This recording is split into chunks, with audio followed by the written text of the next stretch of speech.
Oh, you know what I didn't even get to? That fucking, you see that reporter that died? Let me get to, where the hell is that story here?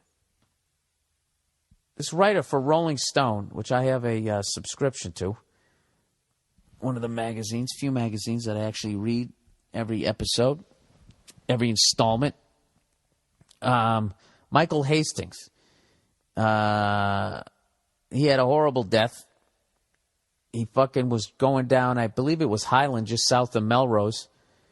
His Mercedes was traveling at ridiculous speeds. He hit a fucking tree, and the whole thing exploded, bursted into flames, and they had to identify him by his dental records. And allegedly, this guy knew.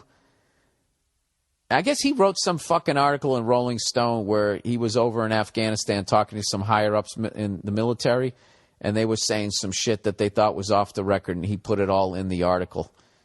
And there's people, conspiracy theorists, trying to say that his car was cyber-attacked.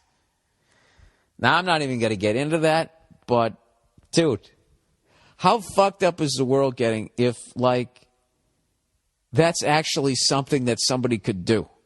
I'm not saying whether it was done by this guy or not. I have no fucking idea. He might have been hammered. I have no idea. I have no fucking clue. I don't know anything about it. But I'm just saying that the fact that somebody could hack into your computer and cause your car to speed up, and there's nothing you can't shut the car off. This is why I don't believe that. It's just like, as evil as that is, we got to eliminate this guy. Isn't there a zillion other ways to kill him without doing that? Like, what if he slammed into, like, a fucking minivan with a married couple and their 3-4 kids? There's got to be, can't they just spray some mist on him? Just walk up to him in a mall like, "Hi, sir, would you like to try this fragrance?" And you just spray it on him. And then the guy, 10 minutes later, he's trying on some slacks, he just keels over. You can't just do it that way. But anyways, is this true? Can they actually do that shit? And this makes me feel glad that, half my time out here I drive around in a classic car. Because not like I'm any sort of a threat, but what I'm saying is if I just would think if you had the ability to do that, some fucking nerds would just do it just to do it because it would be funny. Just speed you up for a second, then slow you down just to freak you out. Like, do you remember back in the day when this was like pre-internet fun? What you would do is you'd take your garage door opener, right? And you would drive around the neighborhood and you'd point it at every garage until you found somebody that had the same one as you. And back in the day, they just had it wasn't sophisticated. So not only yours opened, not only yours, it opened the other ones too.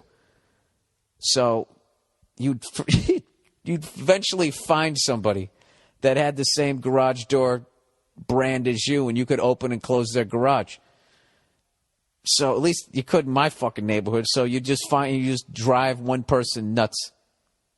You just drive by and you just fucking, and every once in a while we just open it, and I don't know why we would do it. We were assholes. But so using that, if you could fucking do that, with cars, wouldn't like these people hack in to steal like credit card numbers and shit? I mean, wouldn't there be somebody just doing that just to do it? Like, you're bored.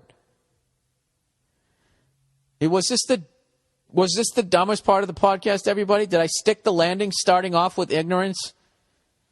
And then, why wouldn't they? Well, fuck. You know what? The reality, if I ever book a commercial, I'm going to be, that commercial where the adult sits there with all the kids and they go, what would you do if you had $1 zillion? And the kid's like, they're made out of candy. Yeah, we could have hot fudge, waterfalls and shit. I would be sitting there right with them. Except it wouldn't be like the basketball one where they were like making fun of the fact. Like, I would be like, you know what I'm saying. I'm saying I'm a moron, everybody.